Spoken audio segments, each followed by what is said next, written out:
Okay, welcome everyone. Today's presentation is part of the Culture Builds Communities webinar series. This community-based project is designed to help Native communities plan and develop cultural facilities. Culture Builds Communities is a project of the Association of Tribal Archives, Libraries, and Museums. Major funding is provided by the Institute of Museum and Library Services and the National Museum of the American Indian. Thank you so much for being here with us today.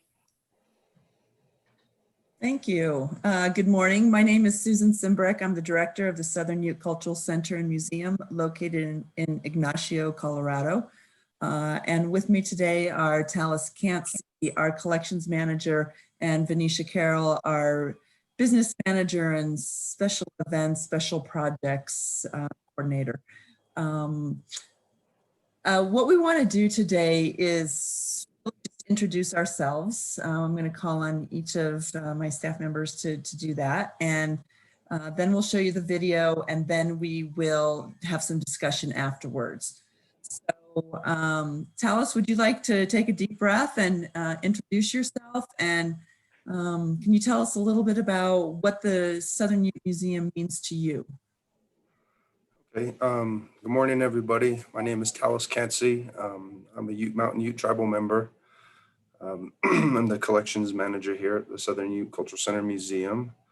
What I really like about this museum is that it affords the tribal people an opportunity to disseminate historical information as we see fit, not just what is offered by anybody and everybody.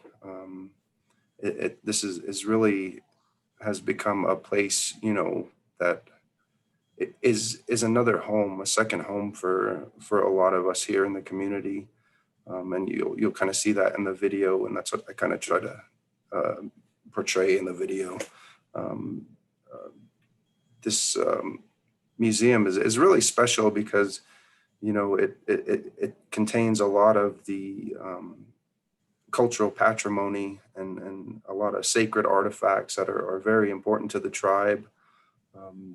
And it also allows us as Indigenous people to care for those objects as we see fit as well, along the lines of being able to tell the history. We're able to take care of our items as not only as we were told how to take care of things, but alongside current museum and professional standards.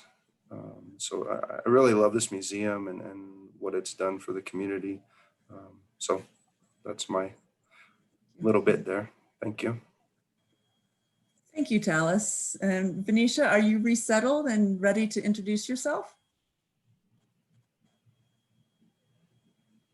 I think she was running back upstairs. Yeah, she's back in her office. We actually are at our museum facility, which doesn't happen very often for each of us to be here. It's a 52,000 square foot facility and our current staffing is 3.5 FTE. So we have a lot of space to spread out and social distance. So Venetia ran down to the archives room where Talis is working right now to help him out with the video, and she is getting reconnected back in her office. And I don't know, Venetia, are you there?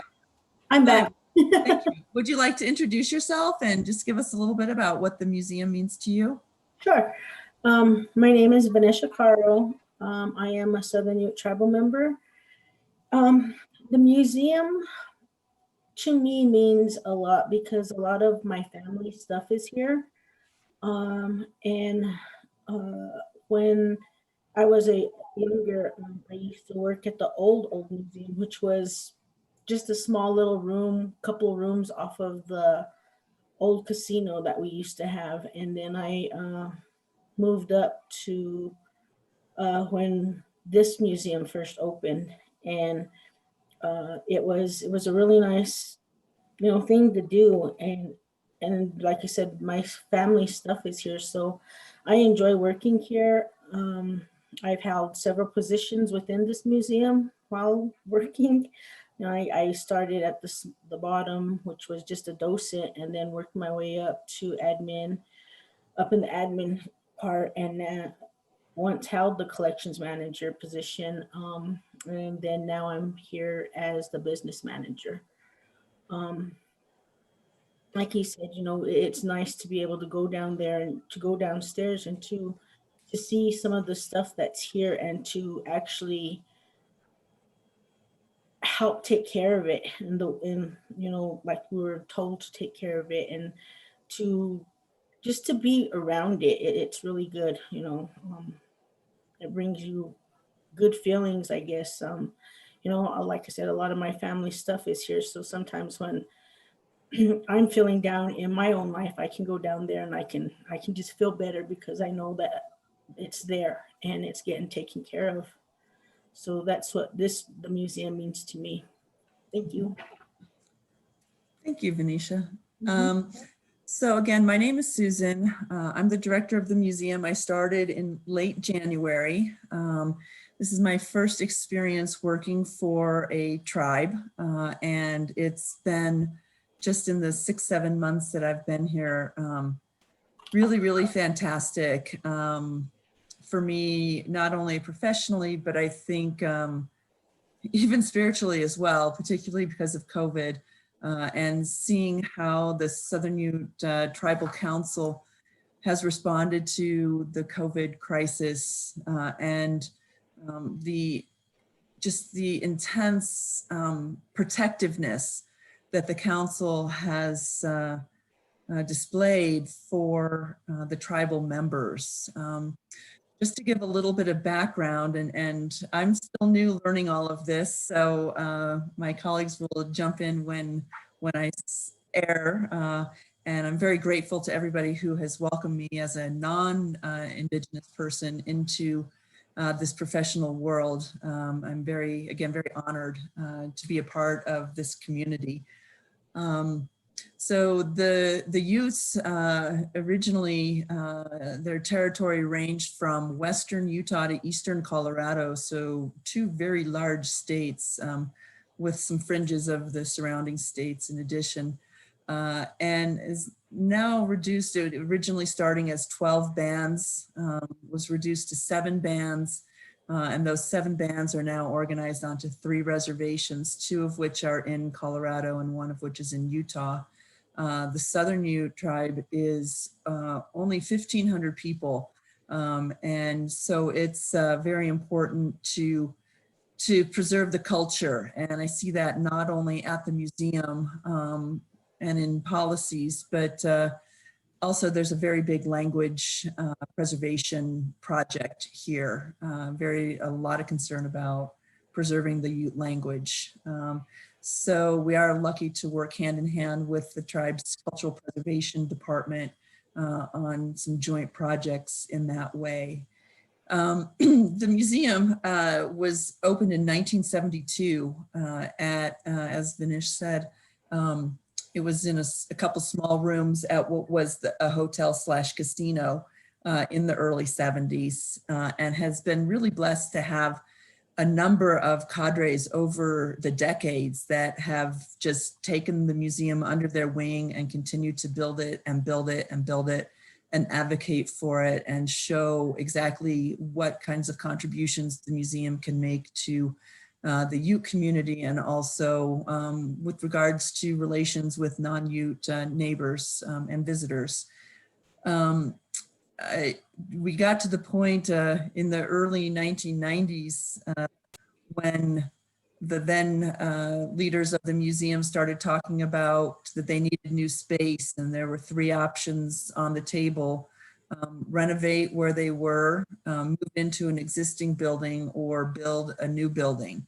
And after consultation and study, they decided that they really thought the best course of action was for the museum to have its own building. And that decision was made around 1994-95. And then began the work of lobbying the tribal government, 1 for land, 2 for money, trying to put together some capital development campaigns, ideas to see if they could raise the money externally.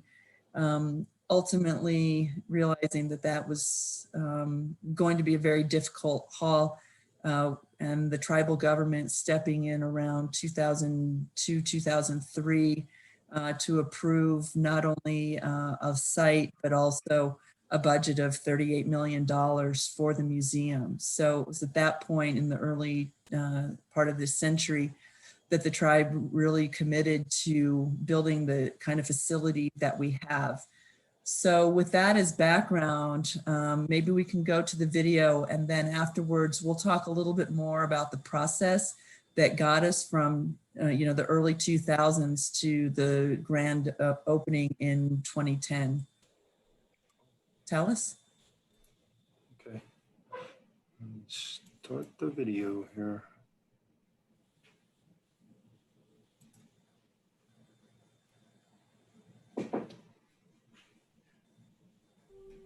Manach tunok yiga.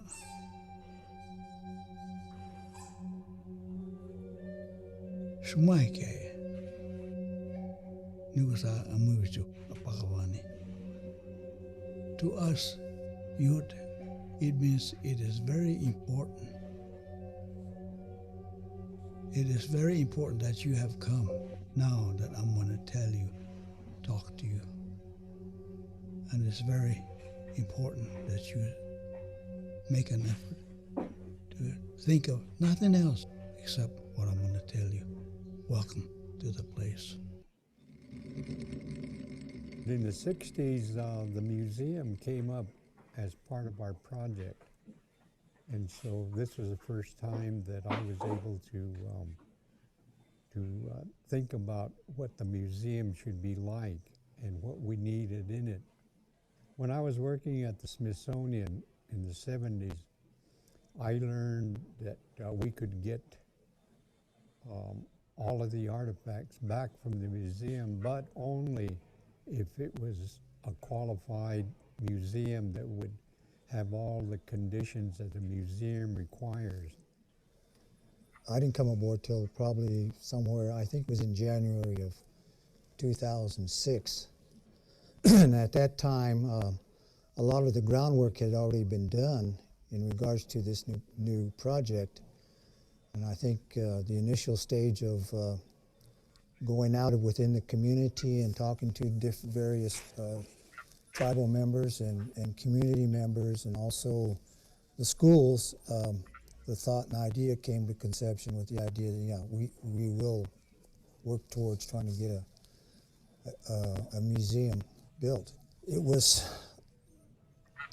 about that period of time when the work of putting together the architectural plans, coming up with the idea of where to put it, those things came about, and then the work of trying to get council approval to go ahead and establish a budget to get it built.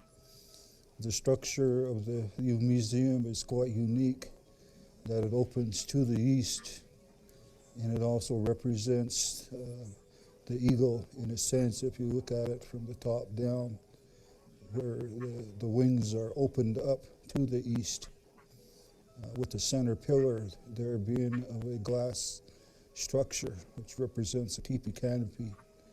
And it's important that we have a unique museum.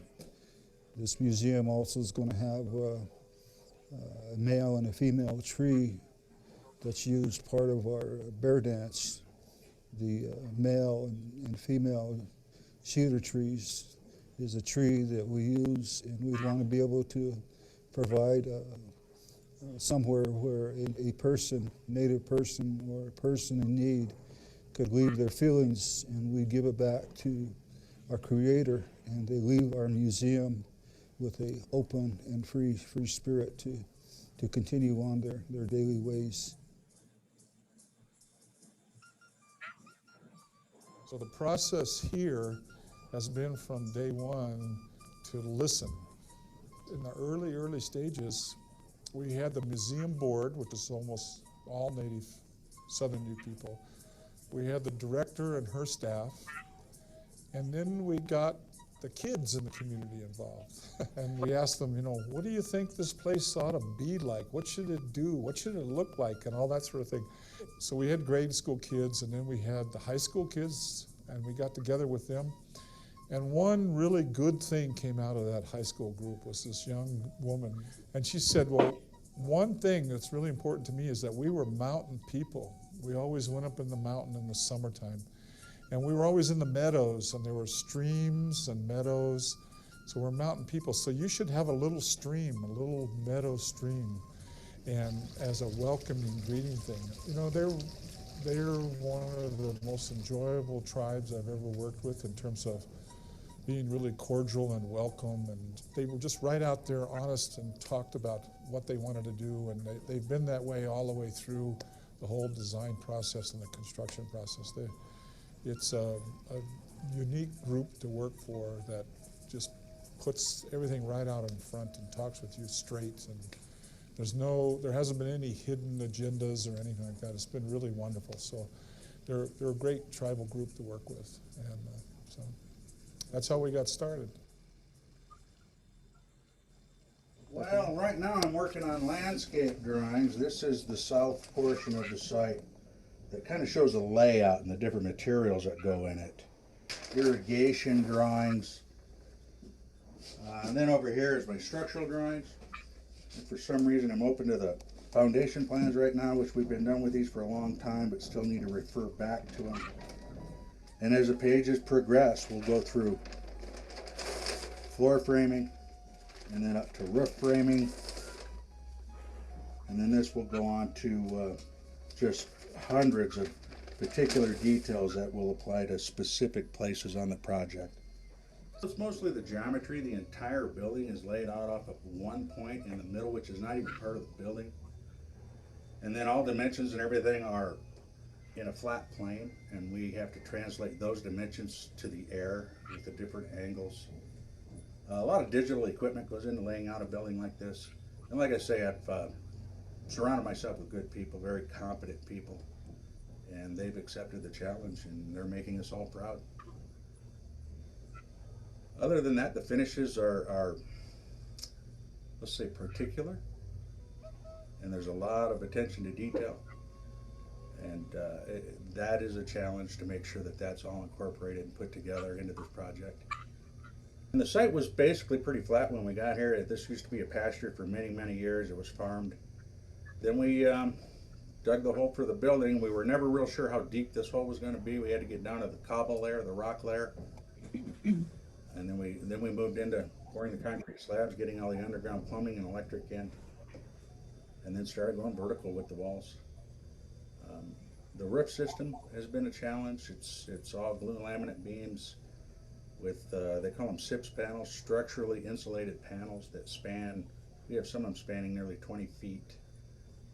The architect has been able to incorporate many different components. We have a lot of logs in this building, ponderosa pine, which are some cultural significance to the Southern Utes.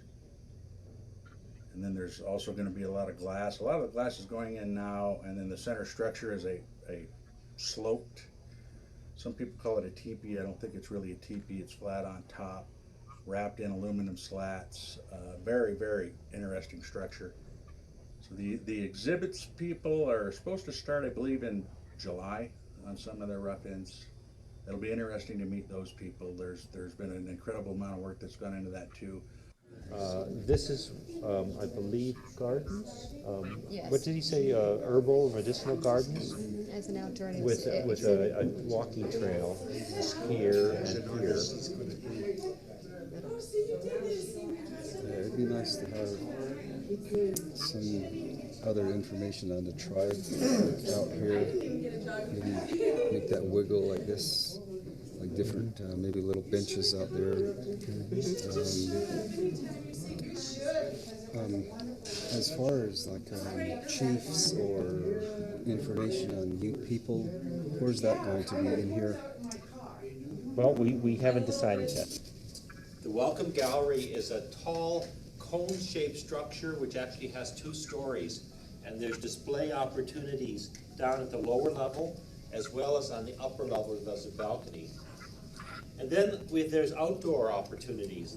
This green area, this one here, and this one here, as well as in the center, all are places where activities will happen, and there will be opportunities for interpretation. And I think that's a great idea because, you know, horses meant a lot to us. I know a lot of the elderly tribal members used to raise horses, and they used to, you know, own horses and raise them, you know, quarter horses. And there's a lot of families around, you know. I think that was an excellent idea. If we keep that tradition alive, maybe hopefully, like the young lady saying here, maybe we can get some of our tradition back in, not only in the museum, but in maybe some of our tribal events. The spiritual nature of the Southern Youth, I mean, that's come up as a theme quite strongly this morning. It was discussed in regards to the building. And I sense that that's a central theme that should be part of the exhibit experience as well.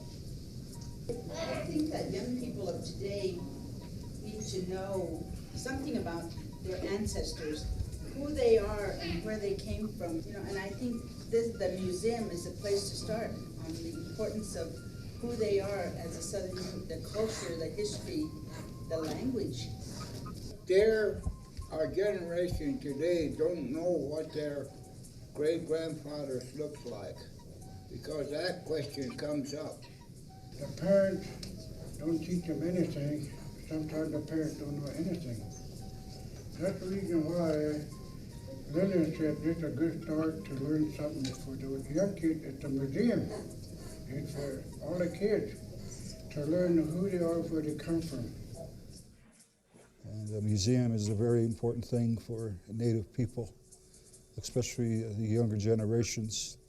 It's very important that we continue to live in a good way for our ancestors and know today's world where substance abuse, alcohol, drugs is taking all of us and affecting us all in one way, some way. Teach our crafts, teach our language, share with other people, just like the history book that I'm writing, and getting with other people. We're not going to be able to tell everything, but at least we can tell a lot of it, and the basics, I guess you might say. You know, this is something that is going to be in place for future generations.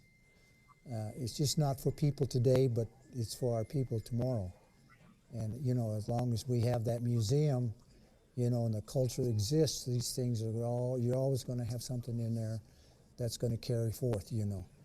And I think it's there for the future of our people and for our generations.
Traditional Ute lands extended over much of what is now Colorado and Utah, and parts of Arizona, New Mexico, and Wyoming.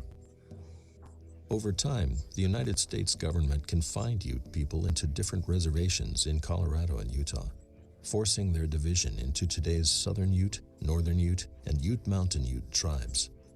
Ute culture endured in the new reservation setting. I was raised in a teepee by my grandmother and grandfather, Edwin Cloud and Ruth Nash Cloud. Utes in the 1920s and 30s were navigating a rapidly changing world.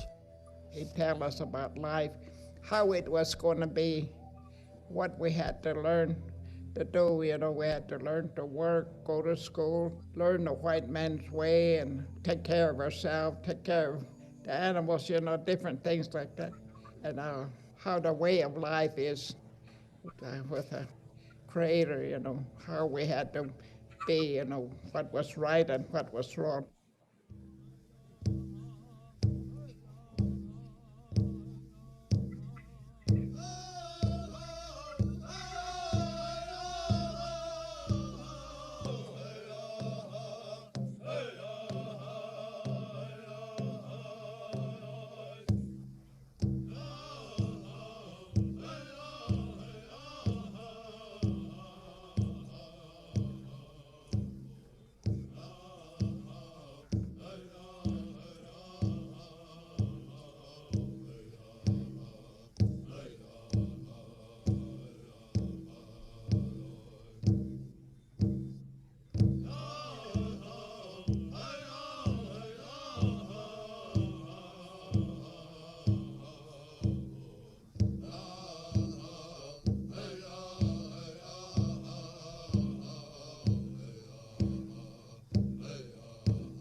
In the late 19th century, the U.S. government began sending Native American children to government boarding schools with an explicit mission of destroying Native culture. The goal was to kill the Indian but save the man. In fact, many Native children did die at these institutions due to harsh conditions and poor health care. Of 27 Ute children sent to the Albuquerque boarding school in 1883, 12 would die over the next 2 years. Many Ute parents would be wary of boarding schools, yet these schools continued to impact Ute children for generations. When my father passed away, here comes the police. You better send your children to the boarding school. It's good for them. They'll give them clothes, this, that. My mother refused. So the government said, if we don't do that, we want to come after you and put you in jail. So my mother got us together, talked to us, and said, maybe you should go.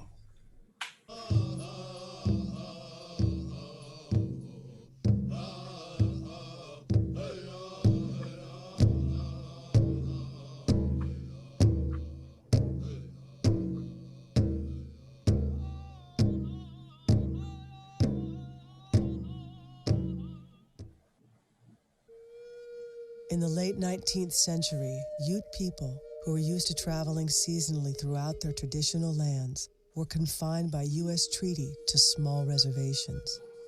When the Americans came, they had this concept of ownership. You know, this is ours because we conquered another country, and this is ours. So consequently, the government said, okay, we'll give you this little piece of land right here. This is what's left of, our Southern Ute Reservation, what's left of the whole state of Colorado that we once roamed. Utes had to adapt and learn new skills as they made the transition to a life of farming.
because the bear dance has a part of it that's for you guys. It has a part for it that's for my age, and there's a part for it for grandma and grandpa.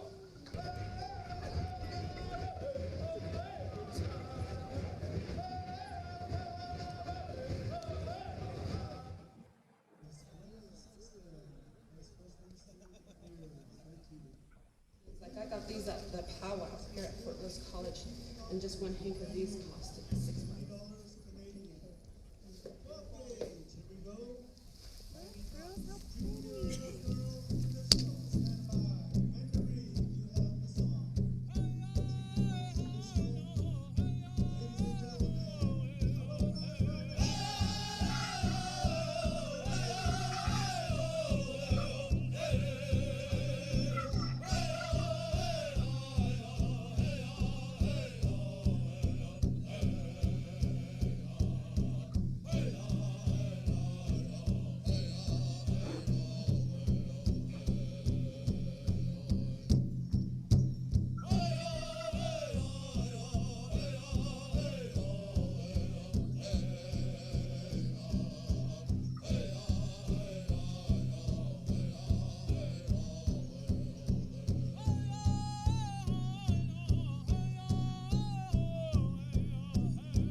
Pojat money and my whiskey and I'm that again. Many then I'm many go me bay and say Managan, Sumaivits, do it to Sumaivits, do it, but when they gave it my bad, Pupako Rane, Pupako Rabane. Aira, we got any, but the Somalia, was the Wupune got to Sumaivits was where to get the Ray. If at the end, Ray, Urate, Urabate, away.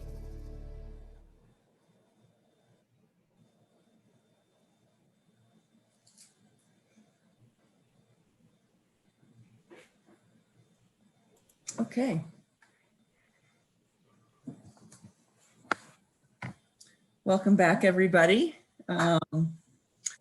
I apologize that it was a little choppy for parts of it. I was wondering if maybe it was because there's 3 of us all streaming on the same stuff here internally. But thank you for your forbearance on that. And congratulations to Talis Cansey for putting together such a great video. What I'd like to do now is, if I may, I'd like to go ahead and share my screen, Melissa, and show you kind of a timeline that we put together for the production of the museum. So here we go. Okay, can everybody see that now? Oops.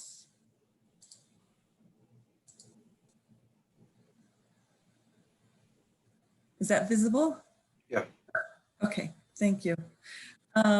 So the first thing, our mission statement. The Southern Ute Cultural Center and Museum strives to ensure the survival of Southern Ute people through meaningful education, cultural, historic, and current event exhibits, and to provide a unique museum experience for Indigenous and non-Indigenous visitors. And I think that this mission statement, which has both an internal focus and an external focus, is one of the things that really keeps our programming quite rich, because, and I think that there have been some questions about this in some of the past presentations about, does your museum focus internally or externally? We do have a cultural preservation department, and they do a lot of programming, cultural programming for tribal members, but we do as well, but they're actually housed in the museum. And so we share some space. And one of the things that you didn't see in the video was our education wing, which includes a very large classroom, which can be divided into 2, a full kind of industrial kitchen, a wet classroom, a smaller wet classroom for messy projects, and then kind of the garage door type glass doors that open up onto an external and outside kind of patio gathering area with a fire pit. So we do a lot of programming for tribal members, but then we also do try and do programming for non-tribal members as well, because as Talis mentioned in his opening comments, one of the things that the Southern Ute Museum was designed to do is to present the Ute story to outsiders, so that the Southern Utes can own their own history, tell it the way that they want. And in my experience working here for only a short time, build relationships with external audiences. I think that that's part of the Ute philosophy of survival, which is very important to the tribal council, to the elders, to all tribal members, is that survival and surviving in the real world today of the 21st century, and balancing tribal customs with the modern day realities of internet and cell phones and kids being interested in games and all sorts of things like that, and not necessarily their culture. And I think that the video showed really well that effort and that priority to pass on Ute culture to the next generations. And we continue to do that here. We wish we were doing it now, but our programming has been suspended while we're closed. We remain closed during this period. And one of the priorities that we have is getting young people enthused about being at the museum and having experiences here and then working here. We're very committed to building a talent pipeline internally and doing all that we can to bring young people in and to engage them. I personally think that museums offer such a huge variety of employment opportunities, from the really cerebral, research stuff to the hands-on of designing and building exhibits to marketing, digitizing, so many things. So we take that part of our role very seriously here. As I mentioned, the museum, let's see, it took a long time. You can see 13 years up at the top of this Gantt chart. There was even time before this, but I started it right around the end of the 1990s and early into the 20th century with the approval of the site and funding for the new building. That was not necessarily such an easy thing to do, although the tribe, committed to land for the museum fairly early on. The process got slowed down because the tribal council decided that they needed to update the master plan at that point. And so the museum progress was kind of put on hold while a larger master plan was put into effect. And it was at that point that the tribal council approved the land for the museum, which is actually a much larger swath of land, which is anchored by the museum at one side and the casino at the other end, with a lot of green space in between that is there available for further development of the entertainment and cultural variety. And there's always lots of ideas about what to use that space for, but so far, no great initiatives to construct anything further on it at this time.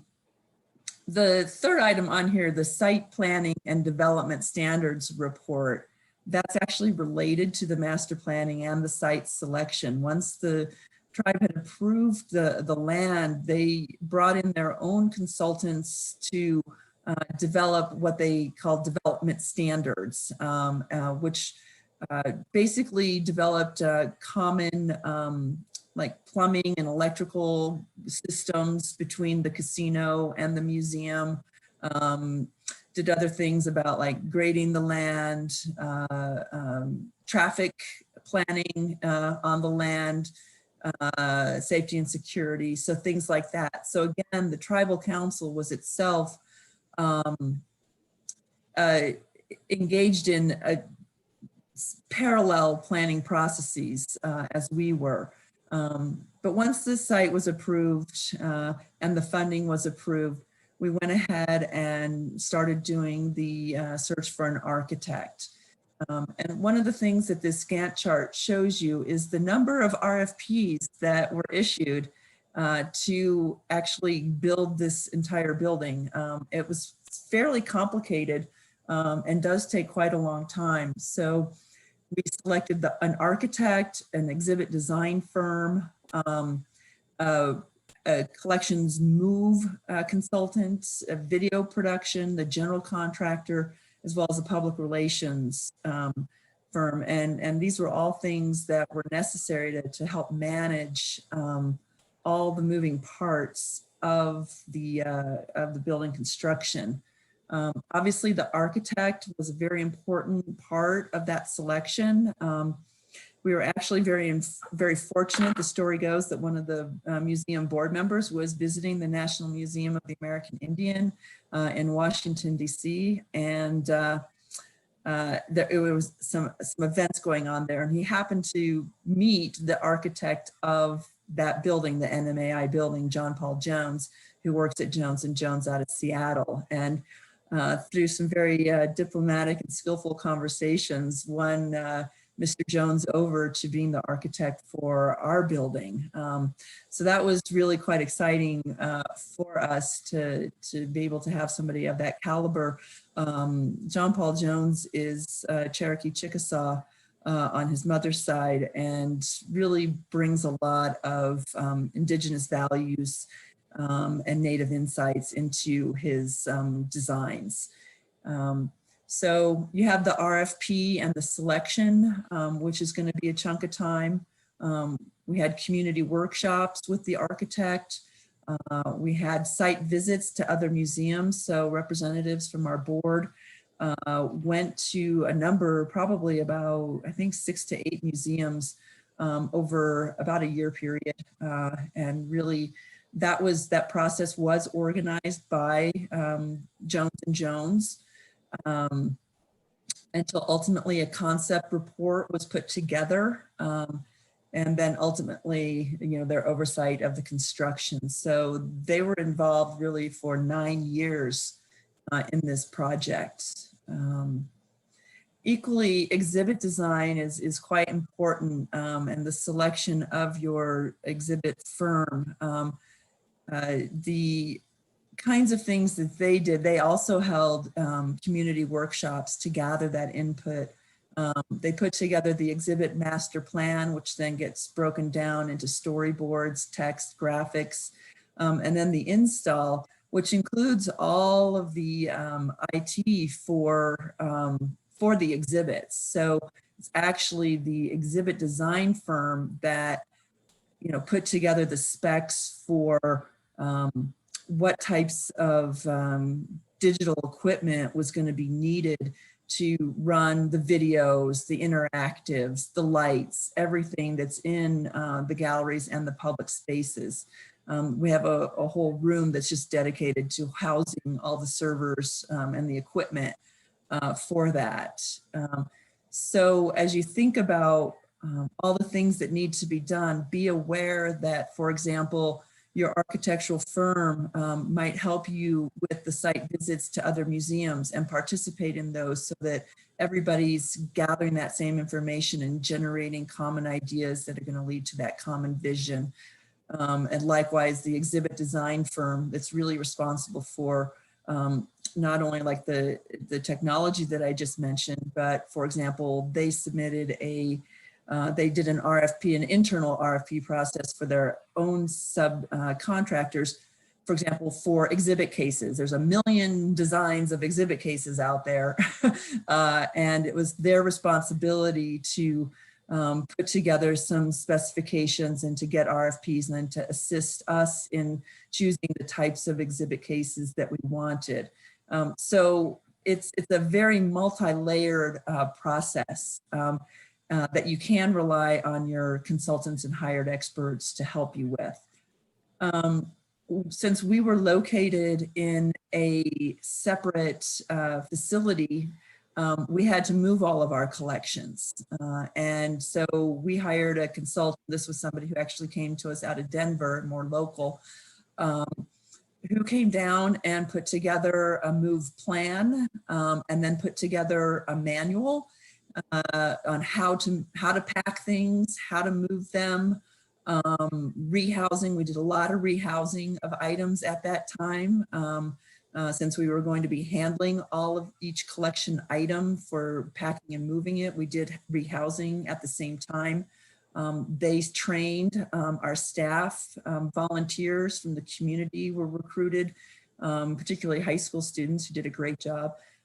To help with that packing, and then the actual move process of hiring trucks and moving them from one location to another, and then starting the whole process backwards of unpacking and putting things into the plan that had been developed for our storage vaults. Video production was actually a separate RFP. The exhibit company didn't do that. That may not always be the case, but we had a separate RFP process for the videos, which we have a number of. And then of course there's the general contractor, and working and selecting your general contractor in our case, and I would think in most cases, really needs to be coordinated and blessed by your own internal properties and facilities folks, because they're the ones ultimately who are going to have to maintain the building. So it's important for them to understand the concepts, the principles, the design principles, the systems. But then there's also a lot of cooperation that needs to take place across departments within the tribe, particularly property facilities, the construction type departments, and then also tribal council, of course. There's a huge PR function that goes into building a building like this. And that's the last part is, you know, having a public relations firm who's helping you with your groundbreaking ceremonies, with press releases, with just informing community members. So, you know, we had to reach out to our state senators and our representatives and make sure that they're included and felt like they had a special part in the building of this building, which is really an icon in this region now. It's just very iconic. Website, you know, updating our website, doing some brand management that parallels the building of the new facility, press releases, all of these things. So you can see that that 13th year was the grand opening, and that's pretty much when everything came to a conclusion. We're pretty insistent on having things pretty much buttoned down before we opened, so that there wasn't a lot of stuff hanging to do after we opened, so that the staff could focus on really welcoming visitors and starting programming. I think that one of the lessons that we've learned is the amount of staff development that is necessary during this time period. Your staff, no matter how big or small, is going to be taking on new types of activities, new responsibilities, and making sure that your staff is getting kind of the training that they need, I think is really important, not to mention that professional development is just always a good thing. So some of our tips and takeaways, expect a long time horizon. You know, when I started mapping out this Gantt chart, I was like, wow, 13 years. That's a really long time from start to finish. Hire a good administrative assistant to manage planning logistics. I'm going to show you something about that after I stop sharing my screen. Be organized, keep good records, archive as you go. I think that that's a really important thing to do. Also, like the video clips that were of the architect. I think that doing, you know, videos of the different groups involved is really important, so that when ATOM does this again, you can be a model museum and share your experiences and have those resources available. Create overlapping teams among your staff, and expect lots of reports to your tribal council and your key departments. There's one thing that I want to show you. I'm going to stop sharing my screen now. So we have boxes and boxes of documents. These are construction specifications. This is a staff notebook from the architect. This is just one of them. This is March 2007. This is the notebook for the contractor. Also, this is April to October 2010. Proposal, here's the proposal for the exhibit case, you know, with all the different options we could be looking at. The exhibit company put together a whole packet like this that shows all the design ideas for each part of the exhibit. So our exhibits were broken down, section A, section B, section C, all the way through F. And then each one of those sections gets planned out that way. And here's another one. This is just kind of our internal, we had a great administrative assistant, which is why we have all these great binders. And this is just email communications. This is email communications about the exhibit design. So all those records were kept so that, because you get a lot of people involved and there's a lot of emails going back and forth, and you have to kind of track where your consensus is emerging, you know, and be able to go back to those conversations and go, oh, we talked about this at this point. So that's our presentation. It's a big project. Break it down into steps and know that your consultants and the folks you hire are there to give you a lot of support on it. And communicate with all your stakeholders. And at that, I'll open it up to Talis and Venetia and see if they have any final comments before we take some questions. No, I'm all right. No, I'm fine. Okay.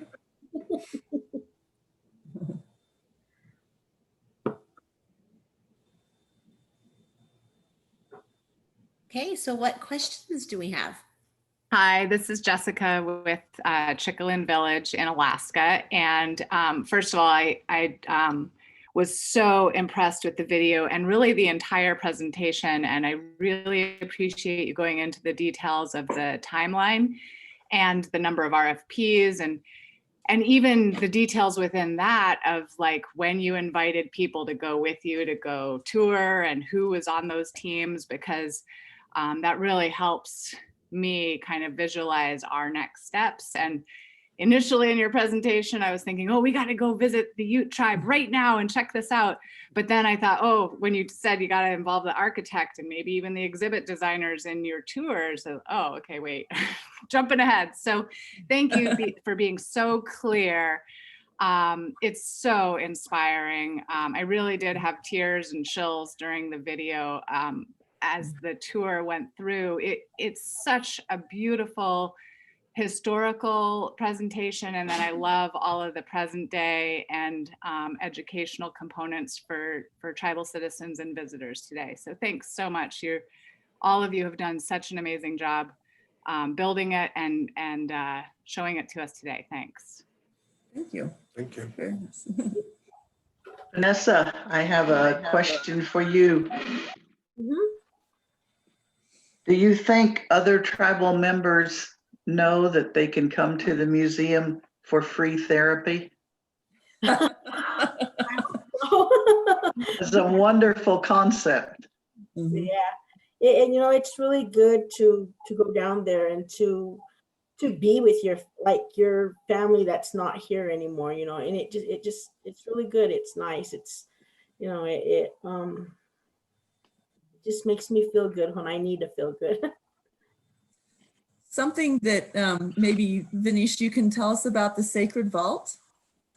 Our Sacred Vault is houses items from tribal members and also things that Talis helped me here, like our sacred stuff. There's a lot of stuff from one of our tribal elders in there right now, mostly his stuff.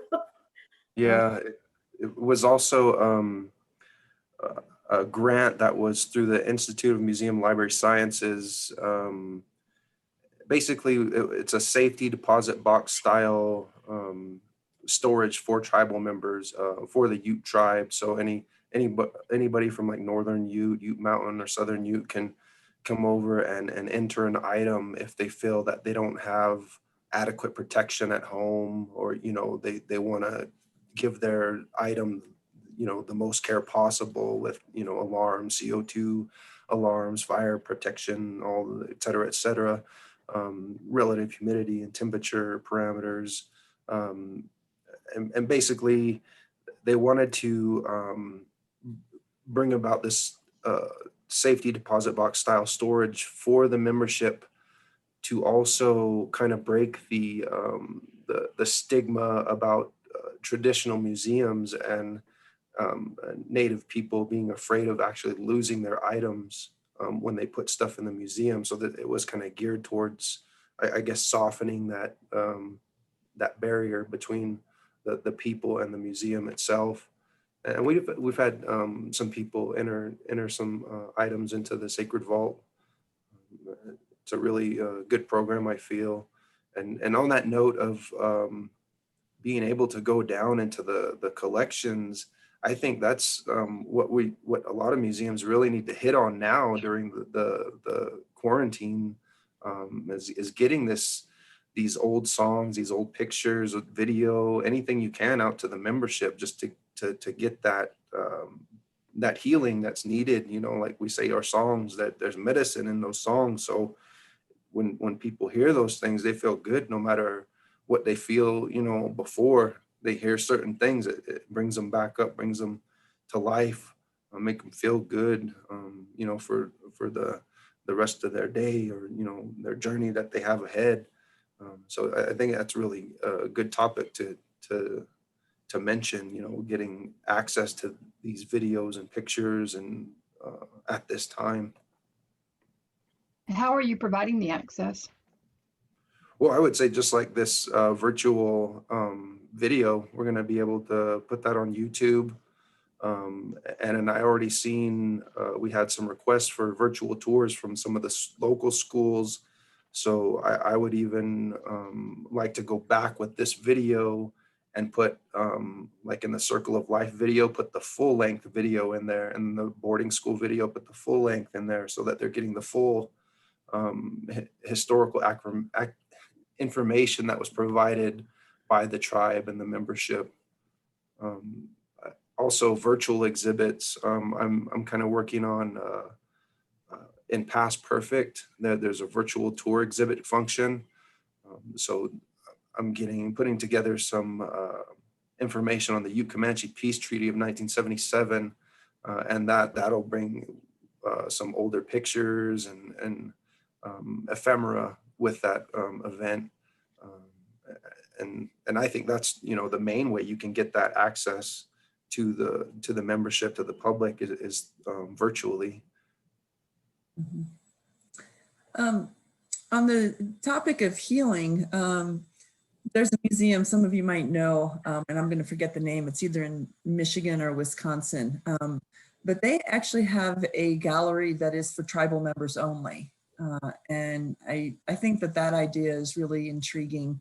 The museum is designed around, well, I think for external audiences, confronting the reality of colonialism, imperialism, and violence against Native Americans, but then also kind of a lot of healing sections are put into it, so that after you go through the museum, a particular section, there's kind of like a meditation or a quiet space to reflect and to heal.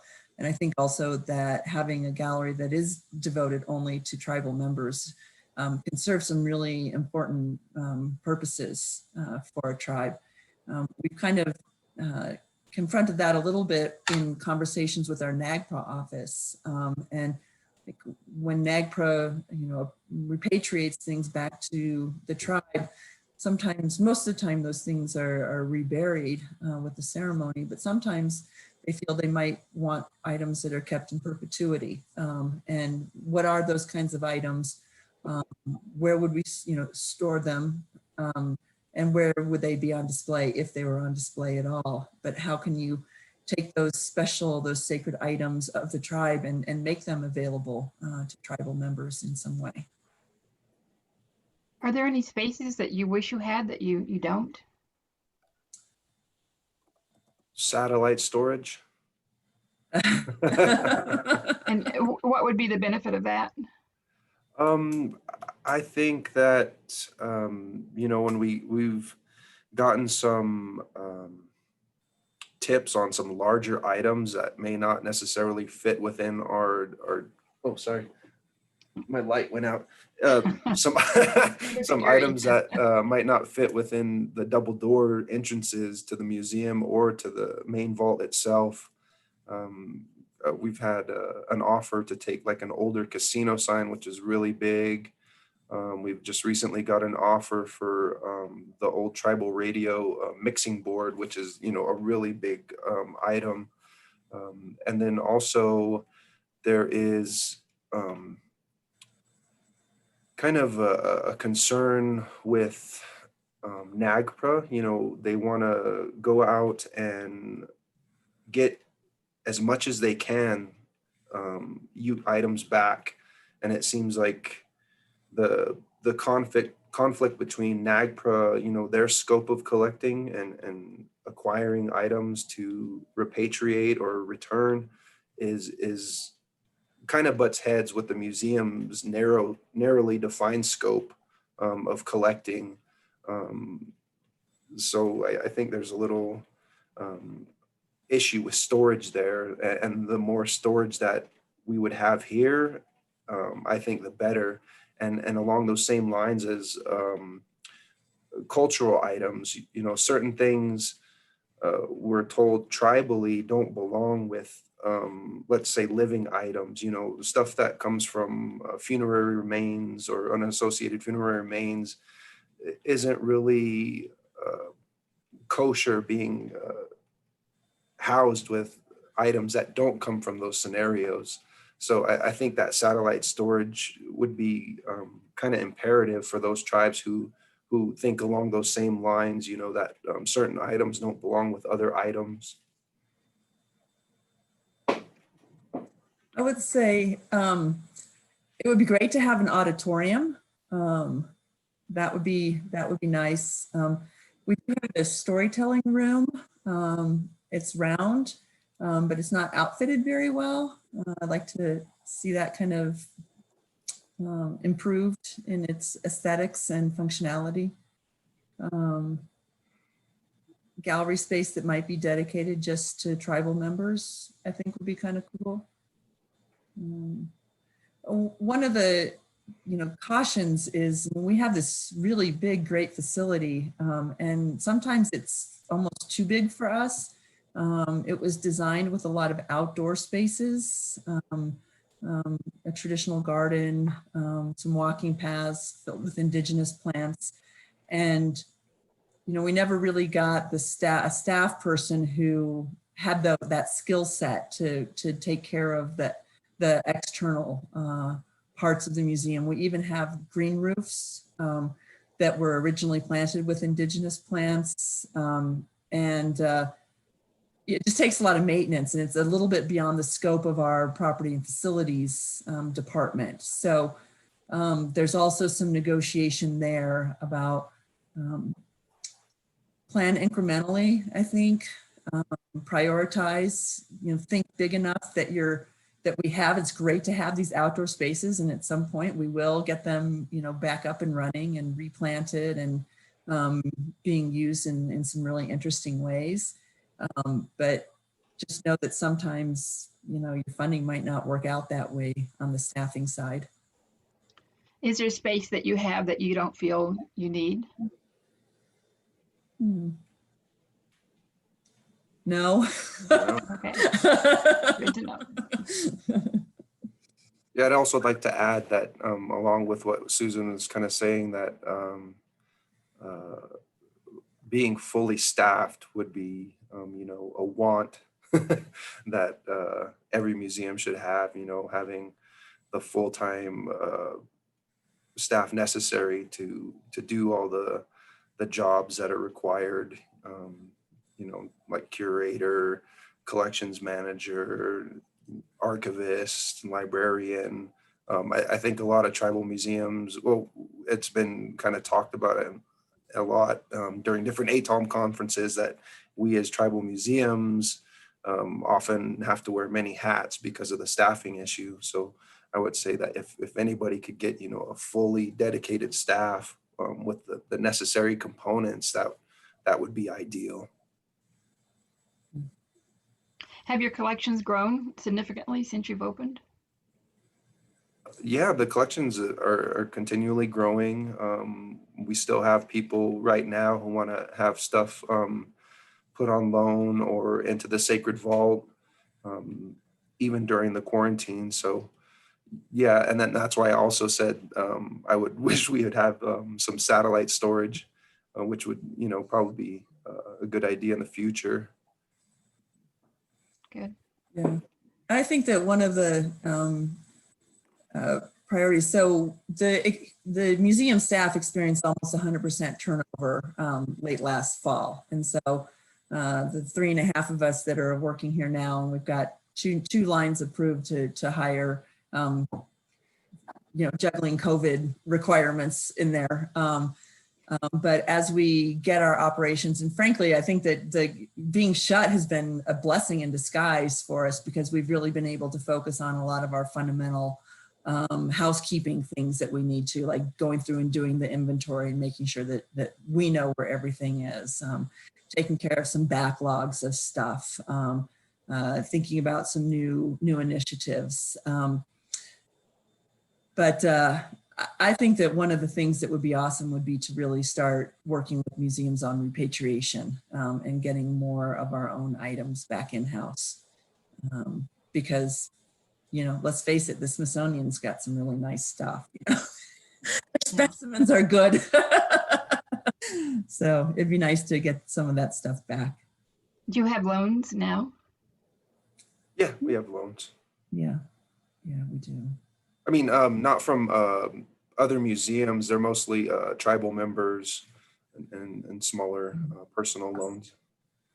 When we started, we had a lot of more loans. We have a very good neighbor, Fort Lewis College, which has a Center for Southwest Studies, and they have a pretty sizable collection. And so when the new museum was open, when this museum was open, we did borrow a lot of stuff from them, but we've been able to circulate it back to them. So that's another thing that you might think about, is building some relationships to get some loans for your initial exhibits, particularly if you're still building your collections. Great. Okay, anybody else have questions? Yes, I have budget questions. I don't know if I missed anything on that. Do you have some total budget figures or facility construction figures, as well as operation? Tribal Council appropriated $38 million and all of it was spent. And I haven't had time to try and locate figures for the construction in order to break that down into different components. That would be interesting to do, and maybe I can work on that as part of this project to bring some more information to the full group. But that would take a little bit of time and digging around. Most of the records were about the fun stuff, not the budget stuff, really. But there's got to be budget records somewhere. I just haven't stumbled across them yet. But 38 million was the total package for 52,000 square feet. You have an exquisite facility, and I'm assuming it's very expensive. Yeah, I believe the operating budget we used to get as a nonprofit was 700,000 a year, Vanish. Am I correct? Yeah, so around 700,000 a year. We also had several grants during the opening, like from NEH, IMLS, ACE Foundation. Yeah, and there was some matching grants from the challenge grants. So a mix of grants and tribal monies. But I would say the tribe footed most of the bill. Do you have an annual allocation now from the tribe? We do. Our annual budget is, I think it's like 400 to 450. It's very hard. I haven't been here that long, and I'm used to working in nonprofits than like a tribal government or a university, where so much of our overhead is covered by other departments. So, we don't pay electricity, we don't pay to water the lawn. And so those costs get real hidden for us. Our operating budget of around 400K is, a big chunk of that is staffing. And then we do have a fair amount of money for special projects and equipment and things like that. Advertising is another big line.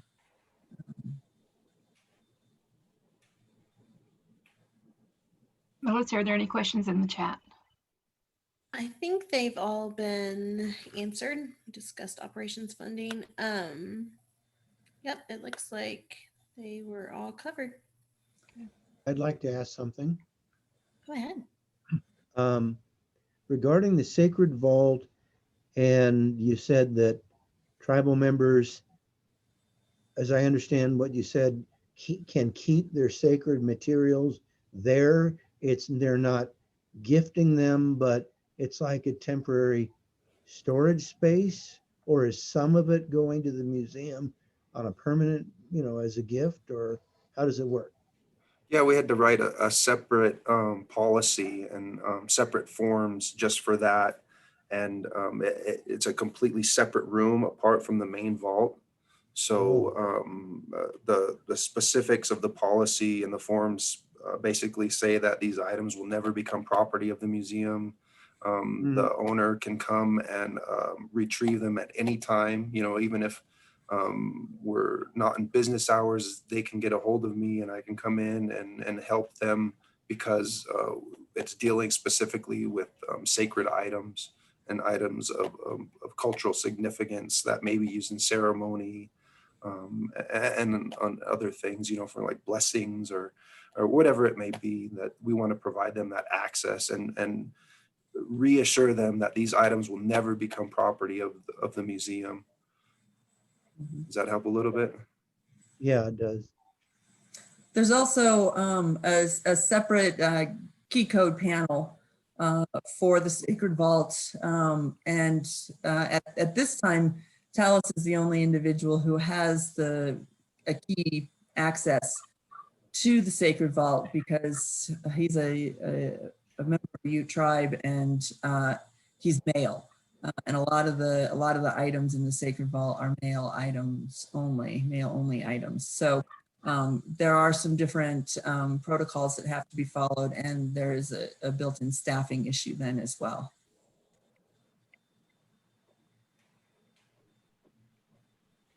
There was some questions about that we used to be a nonprofit. We were a nonprofit organization up until the building was built.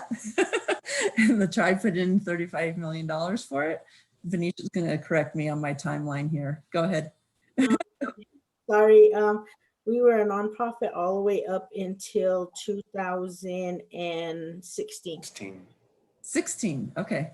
Yes, I thought it was 13, 16, okay. 2016, and then that's when the tribe took it over. Yeah, and I think you can imagine a lot of reasonings for that. After making such a huge investment in the facility, I think that the tribe felt a lot more ownership over it, and wanted more say. I think some usual, relationship dysfunction might have been part of it. That's kind of normal when you have two entities that are working together. But it was a good long relationship.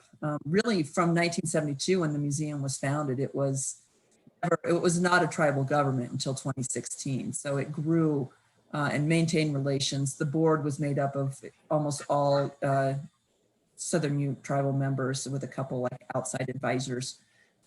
So it was a very close relationship. And probably, maybe a good strategy for the tribe in terms of developing a museum where you can, collaborate with a nonprofit organization and build internal capacity and interest and resources in order to construct and take over the operations of a museum. So, was it a fundraising vehicle as well to have a nonprofit? Yeah, definitely. They had a lot more fundraising stuff than we have now. They did have a circle of friends and annual donors and donor events. They have a bigger variety of small grants. I don't think that was necessarily exclusive to the nonprofit, although sometimes nonprofit foundations may not want to give to a government, even if it's a tribal government. So yeah. So now you don't have a nonprofit at all? No. Has that impacted your ability to raise money? I don't know yet.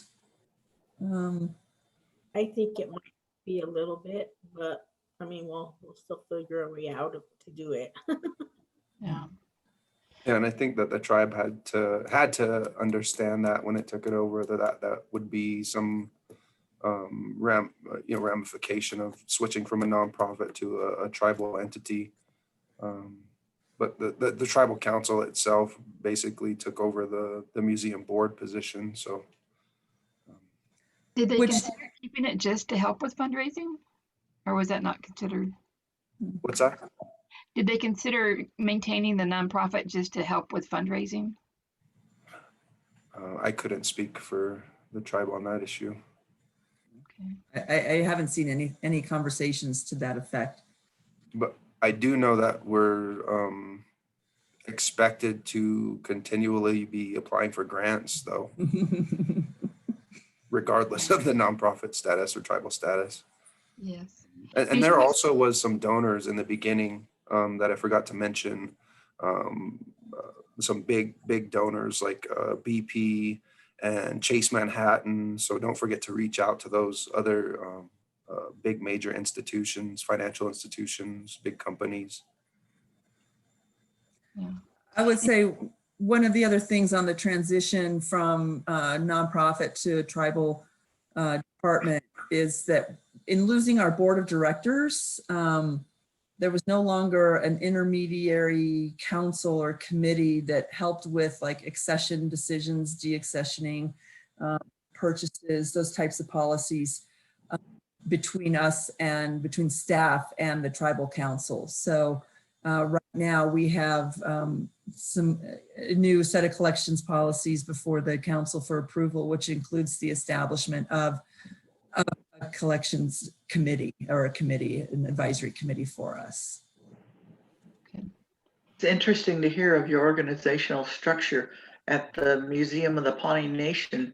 It is a tribal museum, but we are a nonprofit under the tribal section of the IRS legislation, I'm going to call it.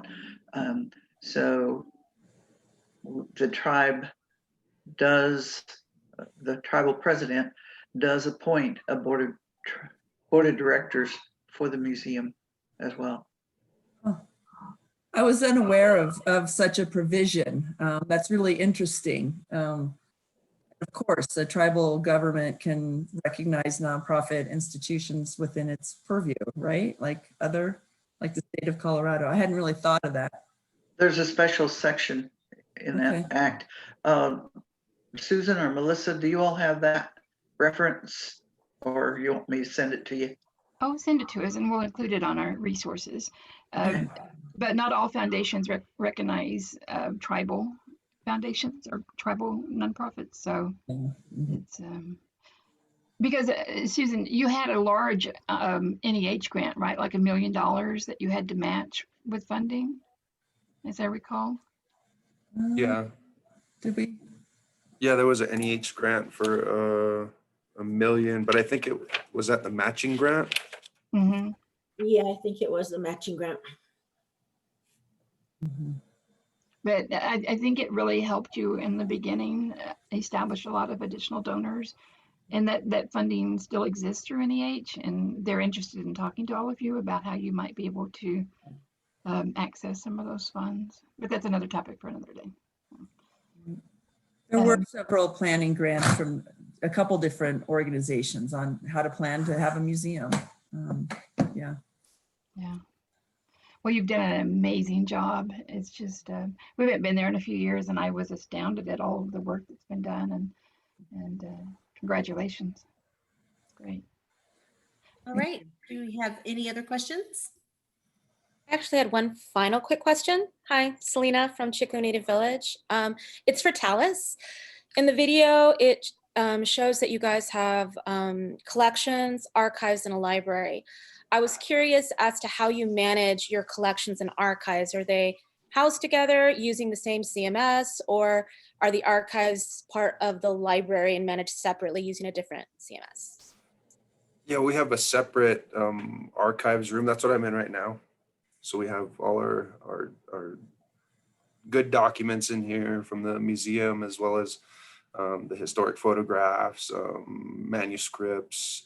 Our library was in here, but we're trying to get it into the actual functional library space right now. As mentioned earlier, one of the big things that I think should be a concentration of all museums that are up and coming is to have a fully, functional staff. I think that kind of fell through the cracks here a little bit. So not much work was completed in the archives, but that's what we're glad the quarantine's here now because we can get a lot of work done. But yeah, it's definitely separate from the main vault. In the video, you saw the main vault with the rolling storage.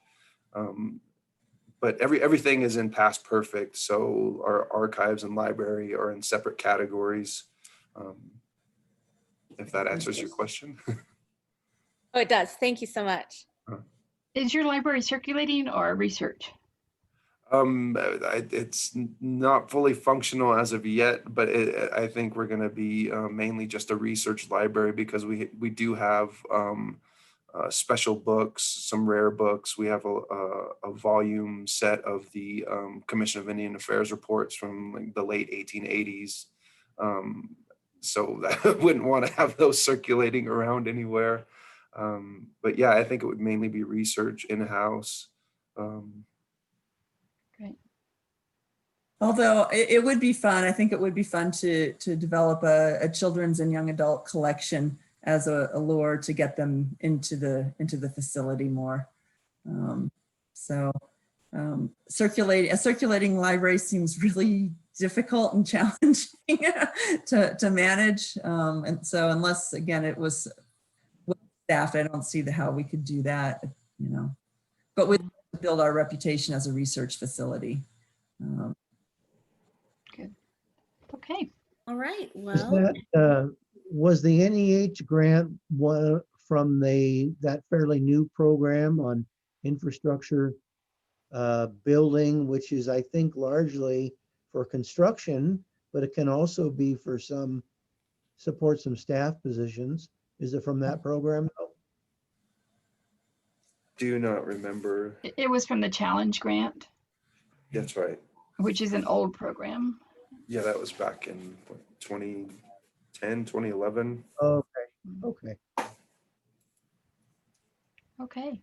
well, if there are no other questions, I thank you so much for a fantastic presentation.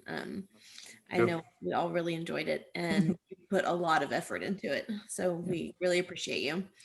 And everyone else, I will see you next week for our next webinar. And I hope you have a great rest of your week. Thank you. Thank you. Thank you. Wonderful to see Thank you. you. Thank you. Bye-bye.